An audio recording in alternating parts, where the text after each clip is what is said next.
Welcome friends, welcome back to the kitchen, welcome back to Cocktails After Dark. Today we're going to do a simple 2-ingredient cocktail, but you can see I've got a lot of cocktail books out here because it's not that simple. We're going to do a cocktail called the Zaza, or that starts out as the Zaza. And most historians attribute the name to a French play that was first put on in 1898, 1899, that was later mounted in the United States in sort of the same time period, that then spawned a bunch of movies starting in like 1913, 1914. I've never seen the play or the movies, so I don't know the reference of whether this drink sort of appears in the play or not. Who knows? If you know, let us know down in the comments. So I started looking for this cocktail in my cocktail book collection, and I came across it in this cocktail book from 1906 called Lewis's Mixed Drinks. And then that's the earliest I found it in my collection. And then I went back to the EUVS collection and a couple of other university collections that have cocktails. And I was not able to find it in any cocktail book earlier than this one, 1906. But it could exist. And if you know of a cocktail book from before then, let me know down in the comments, because I'd love to find that book and see what the cocktail is like. Now, this cocktail starts out as the Zaza, and as it morphs over time, it just starts to be called a Dubonnet and gin, because those are the two main ingredients. It's kind of like the Cuba Libre. Guy comes into a bar now and asks for a Cuba Libre. Everybody rolls their eyes because what he wants is a rum and coke. So this cocktail is sort of like that. It morphs over time, and we're going to look at some of those morphs. And we're going to start with this one in the 1906 book. So this one starts out with 2 dashes of orange bitters, and there we go. That one, the dasher on this one doesn't work very well. And you know, a dash isn't an exact amount. As much as people try to say that it's an exact amount, it isn't. It's sort of here or there. Now, this one, because it is the first one that I found, it asks for quinquina. Now, quinquina is the category. Dubonnet is a brand within the category. And in 1906, there would have been dozens and dozens of quinquinas on the market. So what Lewis has done here is given you, the maker of the drink, the opportunity, the choice to use a quinquina that you really like. Today, in today's marketplace, really Dubonnet is, you know, de facto really the only one that is widely available. It is not the only quinquina, but it is the one that is widely available. Other ones that you can consider are beer. If you can get your hands on this, it's called beer. It is really good. And there's an argument to be made that this one, Cochi Rosa, is a quinquina because it does contain cinchona bark, but that is up for argument. So I'm going to leave this one out. We're not going to use it, but I am going to use the beer. So it is 1 measure of quinquina and 2 measures of London Dry Gin.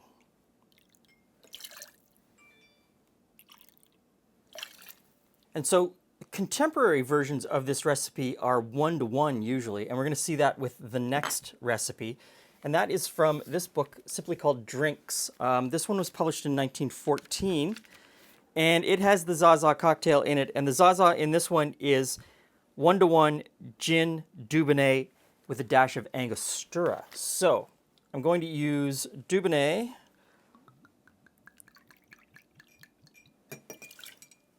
an equal amount of gin, and this one gets 1 dash of Angostura, and I should have put the Angostura in first. So now, the first cocktail very clearly says to stir it with ice. This book gives no instructions whatsoever on how to make it. The third cocktail that we're going to make, again, still the Zaza, is from this cocktail book, the Savoy Cocktail Book by Harry Craddock. Most people point to this cocktail book as it being sort of the definitive version of this cocktail. And it is just 1-to-1 Dubonnet and gin, no bitters. And this is the one that most people make. If you go into a bar and ask for Dubonnet and gin or a Zaza, you're probably going to get this one. But of course, we're not going to stir this one. This one, we're going to shake. And moving to the shake is something that we see in later cocktail books. This is bottoms up from the 1950s. Same recipe, and you're going to shake it. I looked for it. Initially, I thought because this was Queen Elizabeth's favorite drink and the Queen Mum's favorite drink, I had assumed that it would be in this cocktail book from 1937, the Café Royal. And this is the Coronation edition, published in 1937, but it's not in here. Well, it is in here. It's in the back section that they call, what do they call it? The supplementary list. It's kind of the also-ran list. They say, these are cocktails that we just didn't have space for. If you're interested in them, you can find recipes elsewhere. And that's where the Zaza is in this cocktail book. We'll talk more about some other variations, but first I'm going to ice these cocktails so that we can taste them. So I'm going to ice and stir these one at a time so they don't get over diluted.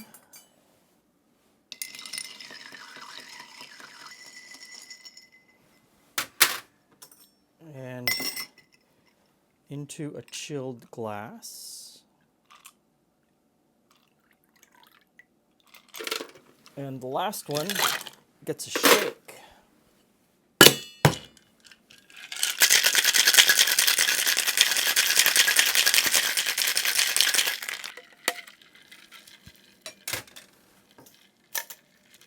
And a double strain.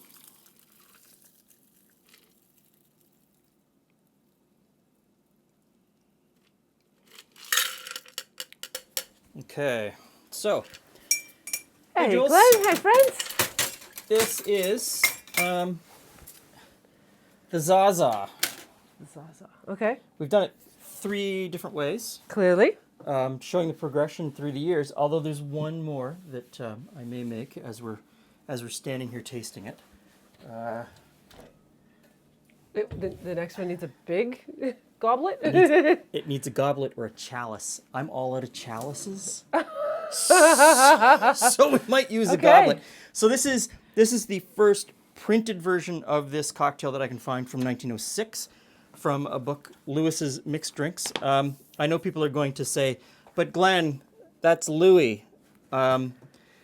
Lewis was a German American, and everything I've read about the guy says that he pronounced his name Lewis. So I'm going to go with Lewis, but it could be Louis. You could be right. The second one is from 1914. Okay. And this one's from 1930. Okay. I didn't find it in the Coronation book from 1937.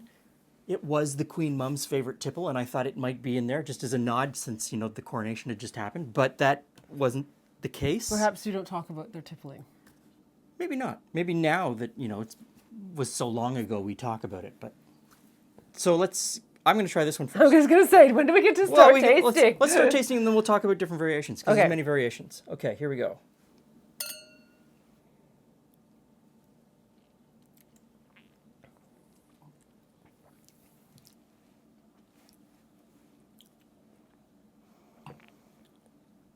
Interesting. It's okay.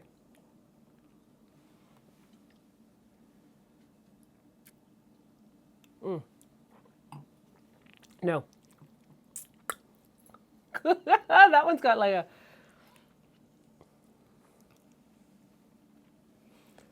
Oh.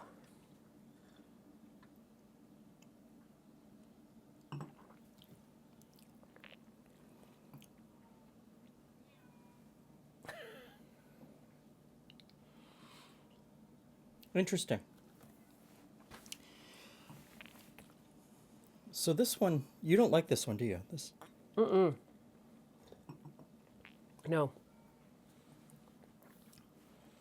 I'm kind of indifferent to all of them. So this one's No, I don't like that one. Sorry. So this one's 2 parts gin, 1 part beer. Could it be the beer? I think it's just because it's more gin heavy. The fair enough. The Fair beer's enough. not balancing it.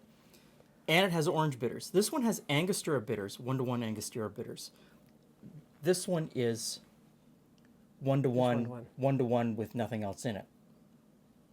I like this one the best. I think I like this one better. If I was drinking one, I'm kind of indifferent to these two. I clearly didn't make the face I made. Like when I tried that one was like, Well, that was not for me. that first one,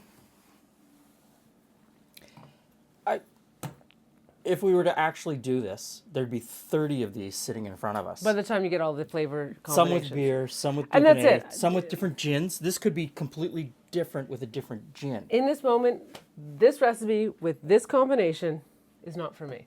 So the last one in the goblet, And yes, good point. Different combination. last one in the goblet is 1 part Gin. gin, Okay. 2 parts Dubonnet, which is Oh, exact opposite of this one. okay. And when did this recipe? Is this like a more?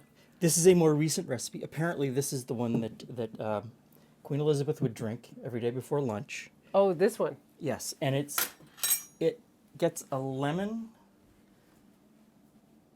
put in. Now, Buckingham Palace tells me that I need to put 2 perfectly formed pieces of ice inside. She's gonna get whatever ice we've got. I suspect. I don't have. If she stopped, if she would have come by, maybe we would have made that effort. But, I would have made 2 perfectly formed pieces of ice, and they're supposed to hold down the lemon wheel. Now, Oh, that's brilliant. But apparently you don't have the skills. I don't have the skills. But I like the idea of it holding down the lemon wheel so it doesn't, smack So it you in doesn't the smash face. into you.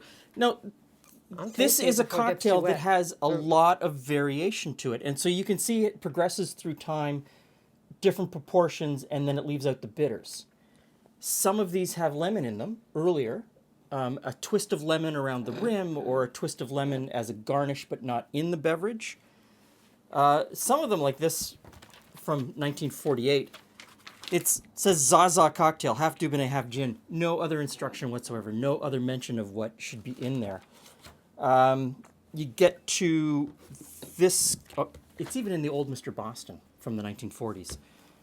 But you get to this cocktail book, The Fine Art of Mixing Drinks by David Embry.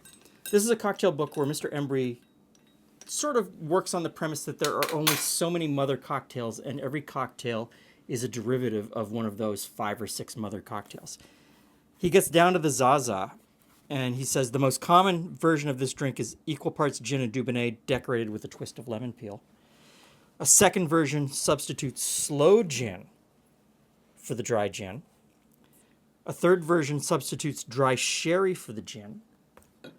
When we get into this old Waldorf Bar Days book, it uses Old Tom gin. And so sloe gin and Old Tom gin are sweet. And it would add another layer of sweetness to That it. would make it a very sweet drink. Like even just that one is significantly sweeter than this one. I like that. I like that. Now this is also, you start seeing this combination in the early 2020s as people become a little more health conscious. The 2-to-1 Dubonnet to dry gin lowers the alcohol content of the cocktail. That's like a diet cookie. It is like I'm a diet. sorry. It is like a diet cookie, but for people who still want to have a cocktail but they don't want all the alcohol, this sort of lowers the alcohol. Yeah, they straight up, 3 ounces of alcohol. Of alcohol can be a is little bit too much. if it's. So, have you ever had a Dubonnet and gin or a Zaza? And how do you put it together? What ingredients do you use? I think my favorite is this one from 1914, from this cocktail book just called Drinks. I think if this was a little cooler, I would like it. If it had 2 perfectly formed cubes of ice, it might be a better cocktail. That it sat for just enough time. Now it's better now that it's a little cooler. And I don't know if I covered this earlier because I've had so much stuff running through my brain. Dubonnet, or quinquina, is a fortified wine that uses cinchona bark as the bittering agent. It is vermouth adjacent, but not vermouth. But it's sort of in the same vein. That's it. I think that's it. Okay. That's a lot of books for a 2-ingredient, sometimes 3-ingredient, but mostly 2-ingredient And that's cocktail. a lot of variations. Yes. Yeah. We didn't have to make them up this time. No. Someone already wrote them all Somebody out. already did it. All of the variations are written out. So let me know down in the comments what you think of this cocktail. Let me know in the comments if you can find something earlier than 1906. Let me know in the comments just generally what you think. Thanks for stopping by. Oh, no, not generally what you think. That's a bad idea. Just about this drink. Just about this cocktail. Thanks for stopping by. See you again soon.